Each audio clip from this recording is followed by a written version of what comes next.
England cricket ടീമിൻ്റെ പുതിയ നായകനായി ജോ റൂട്ടും പുതിയ ഹെഡ് കോച്ചായി സ്റ്റീഫൻ ഫ്ലെമിംഗും എത്തുന്നു.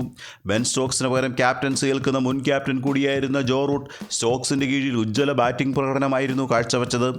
ഈ കാലയളവിൽ 16 സെഞ്ചുറിയും 30 50+ സ്കോറും റൂട്ട് നേടിയിട്ടുണ്ട്. ഇംഗ്ലണ്ട് ടെസ്റ്റ് ക്രിക്കറ്റ് ടീമിൻ്റെ ചരിത്രത്തിൽ തന്നെ ഏറ്റവും അധികം റൺസ് നേടിയ റൂട്ട് 2017 മുതൽ 22 വരെ ഇംഗ്ലണ്ടിൻ്റെ ക്യാപ്റ്റനുമായിരുന്നു.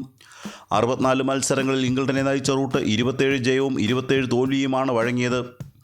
ബ്രണ്ടൻ മക്കല്ലത്തിന് പകരം സ്റ്റീഫൻ ഫ്ലെമിംഗ് ഇംഗ്ലണ്ടിൻ്റെ ടെസ്റ്റ് ക്രിക്കറ്റ് ടീം ഹെഡ് കോച്ചാകുന്നത് ഇംഗ്ലീഷ് ക്രിക്കറ്റ് ആരാധകർ വലിയ സന്തോഷത്തോടെയാണ് സ്വീകരിച്ചത്. IPL ചെന്നൈ സൂപ്പർ കിങ്സിൻ്റെ ചുമതല 18 വർഷത്തോളം വഹിച്ച ഫ്ലെമിംഗ് 5 തവണ കിരീട നേട്ടവും 10 ഫൈനൽ സ്പോട്ടും ടീമിന് സമ്മാനിച്ചിട്ടുണ്ട്. ദീർഘകാലം ന്യൂസിലൻഡ് ക്യാപ്റ്റനായിരുന്ന ഫ്ലെമിംഗ് 80 ടെസ്റ്റുകളിൽ ടീമിനെ നയിച്ച് 28 വിജയവും സ്വന്തമാക്കിയിട്ടുണ്ട്. 53-കാരനായ ഫ്ലെമിംഗ് ഈ മാസം നടക്കുന്ന ഇംഗ്ലണ്ട് പാകിസ്ഥാൻ പരമ്പരയ്ക്ക് ശേഷം ഡിസംബറിൽ സൗത്ത് ആഫ്രിക്കയ്ക്കെതിരെയുള്ള ടെസ്റ്റ് പരമ്പര മുതലായിരിക്കും ചുമതലയേൽക്കുന്നത്. 2027 ജൂണിൽ നടക്കുന്ന ആഷസ് പരമ്പരയായിരിക്കും ഫ്ലെമിംഗ് നേരിടാൻ പോകുന്ന ഏറ്റവും വലിയ വെല്ലുവിളി.